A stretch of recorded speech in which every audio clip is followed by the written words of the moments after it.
जो जो एप्लीकेशन उसमें ऐड किया गया था वो हम लोगों ने देखा था। और अभी थोड़ा सा उसमें है कि इसमें कौन कौन सा टूल्स दिया गया है, यानी वो भी एक सॉफ्टवेयर इनबिल्ड है, कौन कौन सा वो उसको भी एक बार देख लेते हैं।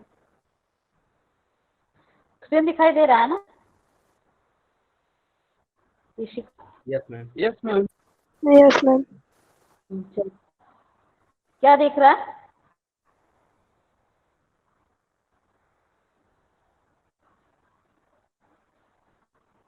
क्या दिख रहा है? Ma'am system configuration. यस। चलिए, हम लोग उस दिन देखे थे विंडो 10 का, उस दिन हम लोग देखे थे विंडो 10 का जो एप्लीकेशन उसमें जो और नए सॉफ्टवेयर एप्लीकेशन उसमें ऐड किए गए हैं। तो आज हम लोग देखेंगे उसमें कुछ टूल्स भी ऐड किए गए हैं, मतलब वो भी सॉफ्टवेयर ही है जो विंडो 10 के साथ ऐड किया गया है। जैसे जिसमें पहला सिस्टम कॉन्फ़िगरेशन, दूसरा है इवेंट व्यूअर, फिर data uses tracker, system information, startup repair, task scheduler, bit monitor और मेमोरी डायग्नोसिस। ये क्या है? कुछ एप्लीकेशंस, यानी ये कुछ और सॉफ्टवेयर है। उस हम लोगों ने पढ़ा था, ये पढ़ रहे थे, हम लोग पढ़ रहे थे विंडो फीडबैक और कैलकुलेटर और स्टोर रिकॉर्डर, ये सब हम लोग पढ़ रहे थे। छोटे छोटे ऐप है जो विंडो के साथ विंडो की ग्राफिक्स को, विंडो की सुंदरता को और बढ़ा रहे हैं, ये हम लोगों ने पढ़ा।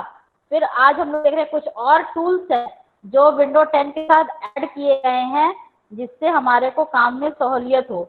मतलब कि और कुछ भी ऐसी चीजें, कुछ ऐसा काम जो हमको मतलब विंडो के साथ हम फ्रेंडली हो पाए, उसको हम कर पाए। जैसे जिसमें एक आता है सिस्टम कॉन्फ़िगरेशन। ये क्या होता है? ये क्या है कि system configuration offer personal configuration option in a single window to access system configuration option। मतलब सिस्टम कॉन्फ़िगरेशन एक ऐसा ऑप्शन है, अगर हम यहाँ क्या बोलते हैं, अगर हम एक शॉर्टकट की प्रेस करेंगे, विंडो प्लस आर, एक शॉर्टकट की प्रेस करेंगे तो एक क्या बोलते हैं, खुलेगा कमांड विंडो, एक सिस्टम कॉन्फ़िगरेशन। यहाँ से अगर हम सिस्टम का कुछ कॉन्फ़िगरेशन वगैरह चेंज करना चाहें तो उसका कॉन्फ़िगरेशन वगैरह हम कुछ चेंज कर सकते हैं। या रन बॉक्स में जाके रन लिख पड़ेगा, रन बॉक्स में जाके हम टाइप करेंगे एमएस कॉन्फ़िग। ये दिखा आपको यहाँ पर एमएस कॉन्फ़िग, अगर टाइप करते हैं तो सिस्टम को कॉन्फ़िगर करने के एक डायलॉग हो सकते हैं, एक विंडो बोल सकते हैं, वो खुलेगा जहां से हम सिस्टम के कॉन्फ़िगरेशन में कुछ चेंज कर सकते हैं अगर चाहें तो। फिर अगला आता है event viewer. Event viewer record रखता है कि event viewer keep record of all the events which can be accessed in the window event viewer। Event viewer एक ऐसा स्पेस है, एक ऐसा टूल्स है जो सारे इवेंट का रिकॉर्ड रखता है, जो कौन कौन सा इवेंट चल रहा है उस इवेंट का रिकॉर्ड रखता है। इवेंट मतलब कि क्या होता है? इवेंट मतलब घटना, यानी कि कुछ भी ऐसी चीजें जो कंप्यूटर के साथ हम लोग कर रहे हैं, कुछ चेंजेस, कुछ, ये इस पे रिकॉर्ड रहता है। कोई सॉफ्ट इंस्टॉल हो रहा है सॉफ्टवेयर या कुछ ऐसी चीजें, ये सारा इवेंट व्यूअर इसमें रिकॉर्ड रहता है। फिर data uses tracker. Data uses tracker जैसे कि आपके फोन में है, आपके फोन में जैसे कि आप दिखता है ना कि इतना डेटा आप यूज कर चुके, इंटरनेट डेटा है आपके फोन में? कोई बताएगा? यस मैम है। क्या लगता है वो? मैम बताता है कि कितना डेटा यूज हुआ है अब तक, और हाँ, फिर कितना पूरे डेटा मंथली यूज हो का भी गया। बताता है। और अगर हम लिमिट सेट कर दे, अगर हम कुछ लिमिट सेट कर दें कि ना लिमिट सेट कर दिया गया 1.5 GB के बाद, तो फिर वो क्या होगा, फिर वो काम करना बंद कर देता है इंटरनेट। शायद ये भी आप लोगों ने देखा होगा, गौर किया है? Yes ma'am. Yes ma'am. होता है मैम, मेरे वाले में है। हाँ, तो भी हाँ, सब में रहता है, सब फ़ोन में लगभग रहता है, सभी फ़ोन में रहता है। आपका लिमिट सेट हो जाए तो उसके बाद इंटरनेट चलेगा ही नहीं। तो डेटा यूजेज ट्रैकर भी है, इसमें भी अगर हम इंटरनेट यूज़ कर रहे हैं और इस ट्रैकर से हम पता कर सकते हैं कि हम कितना डेटा यूज़ किए हैं, या हमारे पास इंटरनेट का लिमिटेड प्लान है तो हम इसको लिमिट सेट कर सकते हैं, इतना डेटा मतलब कि इसके बाद हम कोई यूज़ ना कर सके। डेटा यूजेज ट्रैकर से सिस्टम इंफॉर्मेशन से पता चलता है, ये जो टूल्स है ये इसके बारे में इंफॉर्मेशन देता है, हार्डवेयर और सॉफ्टवेयर के बारे में कंप्लीट इंफॉर्मेशन इस एप्लीकेशन, इस सॉफ्टवेयर से बोल सकते हैं, इस टूल से जो ऑलरेडी विंडो 10 में इंस्टॉल है उससे मिला है। इस पे हम जाके सिस्टम के अंदर कौन कौन सा सॉफ्टवेयर इंस्टॉल है, कौन हार्डवेयर इंस्टॉल है, उसके बारे में हम इंफॉर्मेशन ले सकते हैं। स्टार्टअप रिपेयर, इसका काम क्या होता है कि जब हम विंडो को स्टार्ट कर रहे हैं, जब कंप्यूटर हमारा स्टार्ट हो रहा है तो कुछ प्रॉब्लम आती है बूट को लेके, कुछ प्रॉब्लम होता है, कुछ error आता है, तो वो क्या होता है कि उसको रिपेयर करने की कोशिश करता है। कई बार आप लोगों ने देखा होगा जब आप कंप्यूटर स्टार्ट करते हैं, जो कंप्यूटर यूज कर रहे हैं, कि स्टार्ट जब होता है तो लिखता है कि क्या बोलते हैं, एरर ऑकर्ड या रिस्टार्टिंग योर पीसी या फिक्स ए प्रॉब्लम। कभी देखा है ऐसा आप लोगों ने गौर किया? अगर किसी कोई कंप्यूटर चलाता हो तो कभी कभी होता है स्टार्ट करते के साथ ही वो दिखता है, रिपेयरिंग लिखता है। Yes ma'am. कभी किसी के सामने ऐसा प्रॉब्लम आया है? किसी के सामने ऐसा प्रॉब्लम आया है? मैम आवाज कट किसी के ने आ नहीं रहा है देखा? आपका। अच्छा, मेरा आवाज कट के आ रहा है? जी मैम। अभी आ रही है आवाज मेरी? Yes, ma'am. आ रहा है मैम। हाँ, किसी ने देखा है कि आप जब कंप्यूटर स्टार्ट करते हैं तो कभी कभी लिखता है कि fix problem, repair your PC या फिर स्टार्ट पीसी, इस तरह से आता है कभी कभी। कभी नजर आया? मोड आता है ma'am, normal mode, safe mode. वो तो पुराने वाले में आता था, नॉर्मल मोड, सेफ मोड। अब ऐसा आता है फिक्सिंग ए प्रॉब्लम या restart your PC, repair and restart, ऐसे करके आता है विंडो 10 में, विंडो 8 हाँ में। मैम। नजर आया होगा शायद अगर आप लोग कंप्यूटर यूज करते हैं तो स्टार्टअप रिपेयर का काम होता है कि स्टार्ट के समय में जो भी प्रॉब्लम आती है, कुछ एरर वगैरह आ रहा है, तो उसको रिपेयर करके, देखा होगा वहां पे लिखता है repair and restart your PC, fix a problem, इस तरह से लिखता है। तो वो स्टार्टअप रिपेयर का काम होता है कि उस समय जो भी प्रॉब्लम आया, कॉमन प्रॉब्लम या कुछ ऐसा प्रॉब्लम सॉल्व हो सके, उसको क्या करता है कि सॉल्व करके कंप्यूटर को स्टार्ट करता है, उस प्रॉब्लम को फिक्स करके कंप्यूटर को स्टार्ट करता है। फिर आता है टास्क शेड्यूलर। ये आपको बताए भी थे कि आप ये टास्क शेड्यूलर को हम इसके पहले भी आया था। इसमें क्या होता है कि आप शेड्यूल कर सकते हैं कि आपका क्या क्या टास्क है, मतलब कि डेट के हिसाब से आप अपना कोई भी टास्क वहां पे शेड्यूल कर सकते हैं। Let's you schedule important task and even handle daily task automatically without any manual invention from your side. Task scheduler में अगर कंप्यूटर को आप हमारे कंप्यूटर के लिए आप टास्क शेड्यूल कर सकते हैं, मतलब कि इतने तारीख को इतने बजे आपका क्लीन अप स्टार्ट हो जाए या फिर एंटीवायरस स्टार्ट हो जाए, अपडेट स्टार्ट हो जाए, इस तरह का शेड्यूल आप तय कर सकते हैं टास्क शेड्यूलर में जाके। फिर आपको उस समय फिर आपको इंटरफेयर की आवश्यकता नहीं होगी, उसमें फिर वो अपने आप जैसे टाइम होगा वो शेड्यूल हो जाएगा। बहुत बार आप लोगों ने शायद पता नहीं ध्यान दिया होगा कि नहीं, कई बार मेल के लिए भी शेड्यूलर बोलता है, शेड्यूल सेट करने के इतना आप शेड्यूल मेल शेड्यूल कर दीजिए। क्या होगा शेड्यूल करने का मतलब है कि इतना टाइम इतना तारीख को वो अपने आप को मेल क्या हो जाएगा, मैम send हो आवाज जाएगा। नहीं आ रही। बिल्कुल नहीं आ रही आवाज। आता है, एक दो वर्ड आता है फिर कट जाता है। आ रहा आ है? रहा है मैम अभी। हाँ अच्छा, मैम क्लियरली। बीच बीच में कट भी रहा है क्या मेरा? ईशा को छोड़ के कोई और बताइए।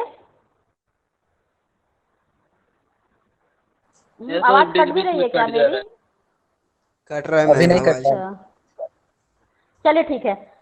तो टास्क शेड्यूलर के बारे में क्या समझ में आया? टास्क शेड्यूलर एक ऐसा टूल है जिसके अंदर हम टास्क को शेड्यूल कर सकते हैं। टास्क शेड्यूल मतलब कंप्यूटर के शेड्यूल, माने डेट के हिसाब से। अगर इतने बजे क्या बोलते कंप्यूटर रिस्टार्ट हो जाए, इतने बजे क्या बोलते हैं कंप्यूटर में डिफ्रेगमेंटेशन स्टार्ट हो जाए, स्कैन हो, इस तरह का जो टास्क है ना उसको हम शेड्यूल कर सकते हैं टास्क शेड्यूलर में जाके। अपने आप इतना टाइम होगा कंप्यूटर रिस्टार्ट हो जाएगा, अपने आप इतना टाइम होगा वो अपडेट के लिए चला जाएगा। इस तरह के टास्क को हम शेड्यूल कर सकते हैं इस टूल की मदद से। ठीक है, समझ में आया? स्टार्टअप रिपेयर के बारे में ये बताया कि ये एक ऐसा टूल है, इसके जरिए ये विंडो 8 विंडो 10 में ये स्टार्टअप रिपेयर दिया गया है। इसमें क्या है कि अगर कोई प्रॉब्लम आती है स्टार्ट होने में कंप्यूटर को, तो उसको रिपेयर करके उस प्रॉब्लम को फिक्स करके वो कंप्यूटर को बूट कराता है, सब स्टार्ट कराता है। दोनों चीज समझ में आया? स्टार्टअप रिपेयर का क्या काम है और टास्क शेड्यूलर का क्या काम है? हाँ, समझ में आया आप? एक बार फिर से बोल दीजिए।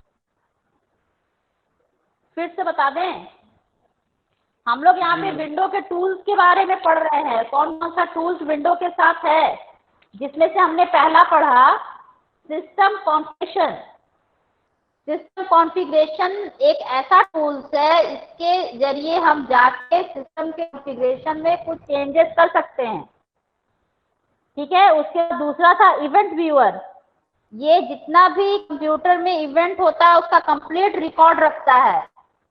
जितने भी टाइप के इवेंट है उसमें कंप्लीट रिकॉर्ड रखता है, जिसको कि फिर क्या बोलते हैं, जितना भी मतलब इवेंट कंप्यूटर में हो रही है, सॉफ्टवेयर डाल रहा है, ये सबका ये रिकॉर्ड रखता है event viewer. Data user tracker के बारे में हम बताए कि डेटा यूजर ट्रैकर एक ऐसा टूल्स है, इसके जरिए आप अगर इंटरनेट यूज कर रहे हैं तो उसके डेटा को आप ट्रैक कर सकते हैं। मतलब कि हमने कितना डेटा एक महीने में एक दिन में यूज किया, और हम चाहें तो उसका लिमिट भी सेट कर सकते हैं। मतलब अगर हम नहीं चाहते, अगर हम 1.5 GB के बाद वो डेटा मतलब यूज ना करें तो 1.5 GB के बाद वो आप इंटरनेट पे नहीं चलेगा। डेटा ट्रैकर यूजर का ये काम है। सिस्टम इंफॉर्मेशन का है कि ये टूल्स क्या करता है, सॉफ्टवेयर और हार्डवेयर के बारे में जानकारी देता है कि कितना सॉफ्टवेयर है के बारे कंप्लीट ये सिस्टम इंफॉर्मेशन टूल की मदद से मिलता है। फिर स्टार्टअप रिपेयर के बारे में ये बताया मैंने कि स्टार्टअप रिपेयर एक ऐसा टूल्स है, अगर हम कंप्यूटर को स्टार्ट कर रहे हैं और कंप्यूटर को स्टार्ट करते समय कई बार ऐसा होता है कि स्टार्ट करने में कोई प्रॉब्लम आती है। आपने कई बार देखा होगा, विंडो 10 अगर कोई यूज कर रहे हैं तो उनको आइडिया होगा कि आप लिखेगा कि problem PC restore your PC, तो इस तरह से इंफॉर्मेशन आता है। ये क्या करता है कि प्रॉब्लम को स्टार्टअप रिपेयर टूल हम जब स्टार्ट कर कुछ करते हैं तो उसमें क्या करता है, इसको रिपेयर करके वापस से स्टार्ट करने की कोशिश करता है, वापस से स्टार्ट करता है जो भी प्रॉब्लम आया उसको फिक्स करके। फिर अगला आता है टास्क शेड्यूलर। टास्क शेड्यूलर एक ऐसा टूल्स है जो कंप्यूटर में हम टास्क को शेड्यूल करके रख सकते हैं कि आज की तारीख में इतना बजे कंप्यूटर रिस्टार्ट आएगा ऑटोमेटिकली, यानी कि कंप्यूटर को हम रिस्टार्ट करना अगर भूल भी गए हैं तो अपने आप वो इतने बजे रिस्टार्ट आएगा। इस तरह से वो हम वहाँ पे शेड्यूल कर सकते हैं टास्क को। ठीक है, क्लियर हो गया 6 नंबर तक? जी मैम। Yes, ma'am. अगला reliability monitor, another handy tool to find the problem in your PC and resolve them. Reliability monitor is much like a event viewer tool, but it is very easy to read and only list problems there are actually harmful.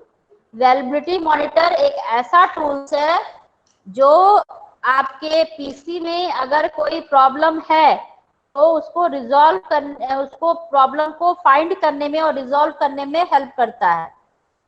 Reliability monitor, अगर PC में कुछ ऐसा problem आ जाता है starting के दौरान, अचानक कभी कभी कंप्यूटर चलते चलते रिस्टार्ट हो जाता है, तो ये रिलायबिलिटी मॉनिटर उसको प्रॉब्लम कुछ ऐसा है तो उसको क्या करता है कि प्रॉब्लम को खोज के उसको रिजॉल्व करने में मदद करता है। वो आपको मैसेज देगा ये प्रॉब्लम आ रही है, या रिस्टार्ट होगा, रिस्टार्ट होकर उस प्रॉब्लम को क्योर करने के लिए, उस प्रॉब्लम को सॉल्व करने के लिए वो मदद करता है रिलायबिलिटी मॉनिटर। फिर अगला आता है memory diagnose. You don't need a third party tool to check whether memory of your PC is working fine or not. Windows has built-in memory diagnosis tools for it. It will be scan your PC for any memory issue and let you know of bad memory.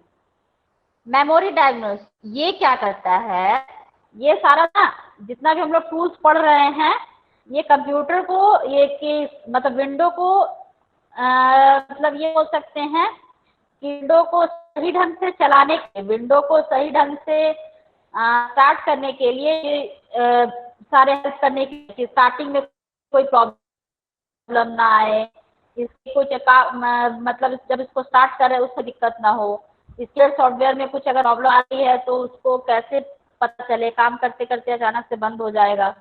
तो ये सब के लिए कुछ चीज़ें दी हुई हैं जिससे ये उसको रिकवर कर पाता, मतलब कि वो रिकवर करता है इन चीज़ों को।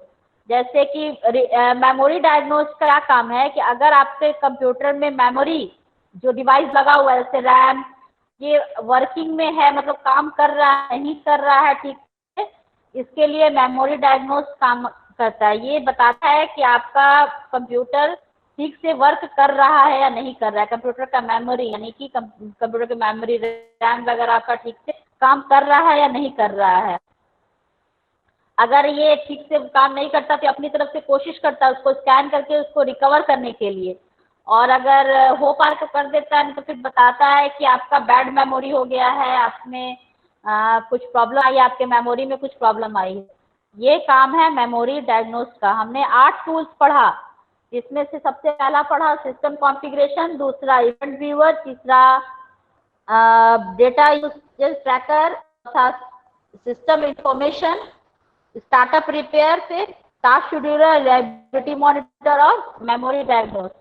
और उससे पहले हमने जो 29 पढ़ा था वो सारा GUI फीचर था। GUI फीचर यानी यूजर ग्राफिकल इंटरफेस फीचर्स, यानी कुछ ऐसे फीचर्स, कुछ ऐसे मतलब कि चीजें जो कंप्यूटर में डाली गई हैं जो ग्राफिकल यूजर इंटरफेस हो, जो ग्राफिक्स जरिए जिन चीजों को हम आसानी से, मतलब जैसे ग्राफिकल यूजर इंटरफेस का मतलब ऐसे समझिए कि जो ग्राफिक रिप्रेजेंट कर रहा हो किसी भी चीज को, कि मतलब आपको क्लॉक दिख रहा है तो आपको समझ में आ रहा है कि यहाँ से टाइम सेट होगा, अगर वेदर दिख रहा है तो यहाँ से समझ में आ रहा है कि यहाँ से आप वेदर की जानकारी ले सकते हैं, न्यूज दिख रहा है तो न्यूज की जानकारी ले सकते हैं। वो सब ग्राफिकल यूजर इंटरफेस था विंडो 10 का। 29 हम लोगों ने पढ़ा, और ये हम लोग 8 पढ़े। ये क्या है, विंडो टूल्स। विंडो टूल्स दिए गए हैं जो उसके ऑपरेटिंग को स्मूथ करते हैं, ऑपरेटिंग को स्मूथ तरीके से करते हैं कि अगर कुछ एरर चलते चलते आ कुछ प्रॉब्लम्स आ रही है तो इसको खुद ब कंप्यूटर उसको पहले कोशिश करता है ठीक करने की, और उसके बाद फिर वो चालू होता है। इस तरह से 8 हम लोगों ने मेमोरी डायग्नोस पढ़ा। विंडो 10 का ये फीचर्स और इसके क्या बोलते हैं टूल्स के बारे में हम लोग 3 क्लास से पढ़ रहे हैं। कुछ समझ में आया? 29 तो वो था, 8 तो ये है। कुछ समझ में आया या फिर कुछ तो आया होगा? जी मैम। आया मैम। आया ना? चलिए यस। ये हम लोग खत्म करते हैं इस चैप्टर को। इस चैप्टर हम लोग खत्म करते हैं, और ये हम लोगों का चैप्टर खत्म हुआ। अब हम लोग जो अगला पढ़ने को तो इसमें बहुत कुछ है। अब है कि फिर विंडो के ये हो गया। अब हम लोग फिर पढ़ना है हम लोगों को कि विंडो का क्या क्या कंपोनेंट होता है, उसके बाद आपका डेस्कटॉप क्या है, स्टेटस बार क्या है, इन चीज़ों को भी देखना है। उसके पहले हम सोच रहे हैं कि ये बताया जाए कि फाइल एक्सटेंशन क्या है। फाइल एक्सटेंशन कोई बताएगा? फाइल एक्सटेंशन क्या है?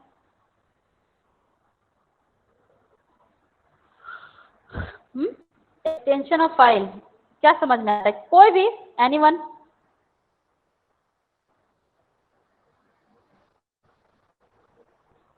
Extension of file. इतने इतने लोग जुड़े हैं, कोई तो बताइए एक्सटेंशन ऑफ फाइल क्या है? मैम हाँ बोलिए। हाँ बोलिए। मैम, फाइल का जो प्रॉपर्टीज या फिर उसका जो एक्सटेंड जिससे हम लोग सेव करते हैं, जैसे डॉक्स हो गया, पीपीटी, उस तरह। यस यस यस, कुछ कुछ तो आप समझ पा रहे हैं तो बता भी पा रहे हैं। और कोई? और कोई बताइए। कोई और बोल रहा था, चुप हो गए। एक्सटेंशन मैम जैसे पावर पॉइंट यूज करते हैं तो उसका पीपीटी होता है, वर्ड यूज करते हैं उसका पीडीएफ जैसे हो गया, उस टाइप से। यस यस, बिल्कुल बिल्कुल वही है वही।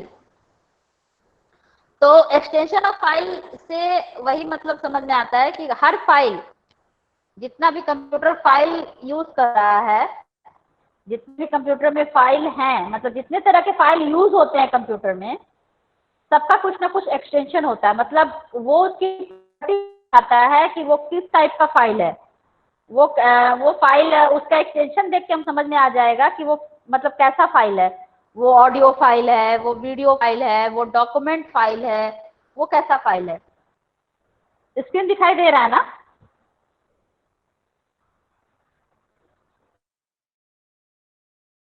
दिख रहा है? क्या दिख रहा है ब्लैक। स्क्रीन पे? ब्लैक? नो मैम, दिख रहा है। नहीं लगा मैम। हाँ, व्हाट आर द मोस्ट क्या हुआ? Common file types most common file type and file extension.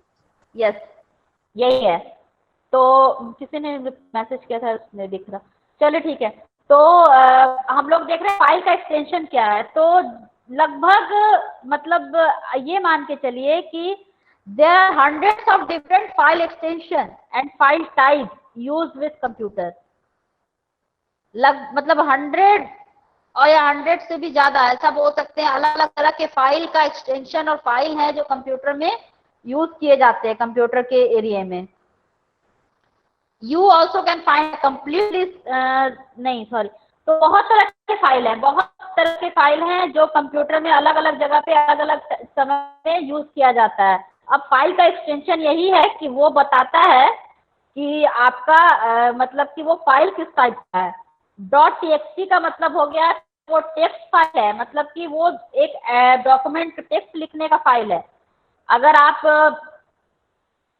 भी पिक्चर वगैरह ले रहे हैं, मतलब कोई फोटो वगैरह लेते हैं, तो जनरली वो जेपीजी में मिलेगा आपको फाइल। तो वो दिखता है कि वो जेपीजी में है या किस में है।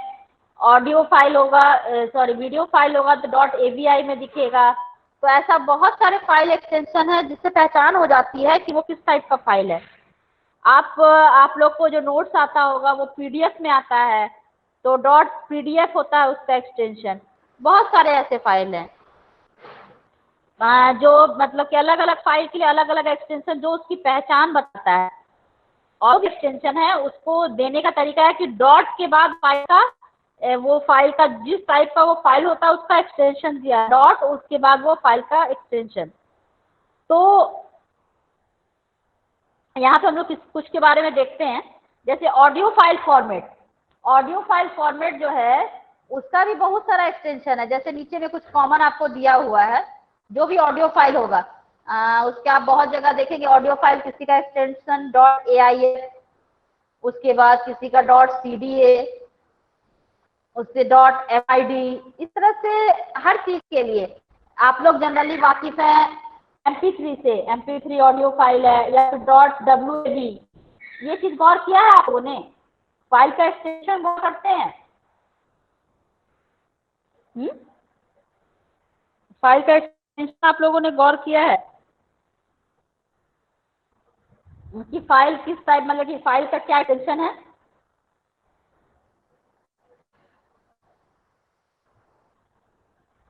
फाइल का एक्सटेंशन आप समझ में आ रहा है क्या बोल रहे हैं? कोई भी फाइल, जैसे कोई भी फाइल आप, वर्ड मेरा, आप हम वर्ड टाइप किए, उस फाइल का हम अगर किसी भी तरह हम उस फाइल को सेव कर रहे हैं, उस फाइल को हम सेव किए हैं, तो उस फाइल में वो फाइल हम जो भी नाम डाले हैं उसके साथ वो एक एक्सटेंशन लेता है। Yes ma'am. एक्सटेंशन मानी डॉट के बाद वो फाइल का टाइप, डॉट के बाद वो फाइल का टाइप, यानी अगर वर्ड का फाइल है तो .dox लिखेगा। अगर वो आपका MP3 फाइल है तो कोई भी, अगर मान लिया कोई सॉन्ग नाम है, उसमें लिखेगा डॉट फिर MP3।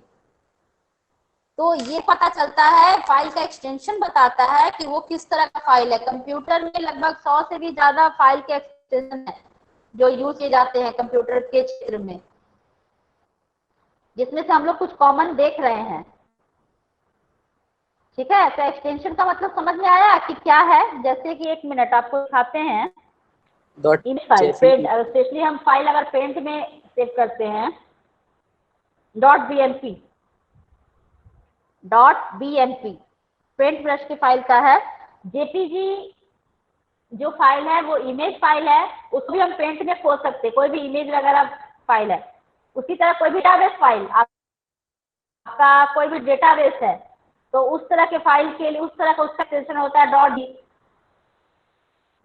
.sql, .ar, .xml। आप ये जो कुछ एक्सटेंशन, ये कॉमन एक्सटेंशन आपको दिया जा रहा है, इन चीजों को आप कम से कम एक बार देख लीजिएगा। तो इसको याद नहीं करना है कि मतलब मैडम बताइए इसको याद करना है, बस आपके दिमाग में होना चाहिए कि अगर कोई फाइल आपके सामने दिख रहा है तो उसको, उसका रंग रूप देख के आप पता चल जाए कि उसके कि वो किस टाइप का फाइल है। बस बताने का पर्पस इसका बस कुछ नहीं है कि या डेटाबेस ग्रुप का है या फिर इमेज ग्रुप का है, किस तरह का फाइल है ये। यस मैम, पता चल जैसे जाएगा। अगर सामने दिख जाता है कि हाँ ये, जैसे एक्सटेंशन अगर दे दिया जाए तो हम लोग बता देंगे कि हाँ ये वर्ड का फाइल होगा, ये एक्सेल का फाइल होगा, ये पॉइंट का होगा, या फिर ये मतलब ये जेपीजी फॉर्मेट में है तो ये भाई इमेज फाइल होगा। तो इस तरह से आप लोगों को भी मालूम होना चाहिए कि कोई भी आपका जेपीजी है, मतलब जेपीजी का मतलब होगा फाइल। मैम साउंड इमेज के अंदर आपका कोई भी फोटो वगैरह कुछ भी इमेज आ गया लास्ट में, तो क्या है कि अभी आया?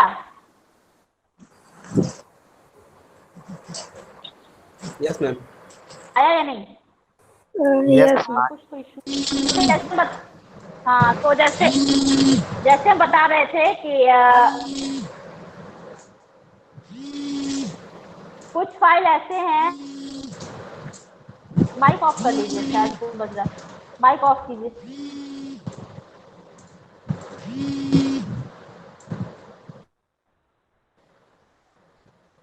कुछ इमेज आप लोग जिसके बारे में जानते हैं कि इमेज रिलेटेड फाइल, जो भी इमेज रिलेटेड फाइल है, कुछ भी ऐसे इमेज रिलेटेड फाइल, उसका भी एक्सटेंशन, जैसे कि हम आपको बताएं पेंट ब्रश का क्या एक्सटेंशन होगा। पेंट ब्रश में अगर कोई पेंटिंग की जाए और उसको सेव किया जाए, पेंट ब्रश में कुछ हम लोग बनाए उसको सेव किया जाए, कुछ नहीं उसको चेंजेस न किया जाए, तो उसका एक्सटेंशन होता है BMP।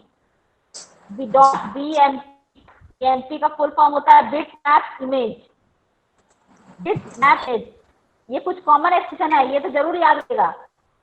जैसे DOC document file, document DOC का होता है डॉक्यूमेंट, और DOC एक्सटेंडेड डॉक्यूमेंट, उसमें एक्सटेंडेड जाता है। तो यहाँ पे .bm इमेज फाइल, अगर भी आपके कंप्यूटर में इमेज है तो वो कितने तरह का उसमें एक्सटेंशन होता है। .jpeg भी हो सकता है, .jpg हो सकता है, इसका मतलब वो इमेज फाइल है। उसके बाद .gif फाइल में क्या अंतर है बताएगा? आप लोग इतना कंफ्यूज करते हैं, कोई GIF और JPEG फाइल में क्या अंतर है?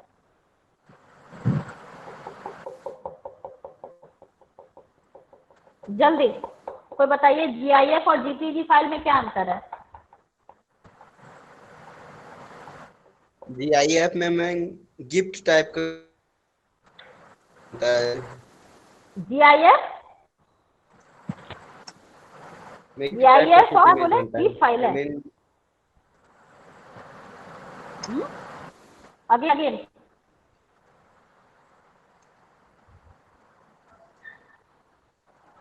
GIF फाइल इतना कंप्यूटर आप लोग यूज करते हैं, फेसबुक यूज करते हैं, वहाँ पे कमेंट आता है, वहाँ पे रहता है GIF।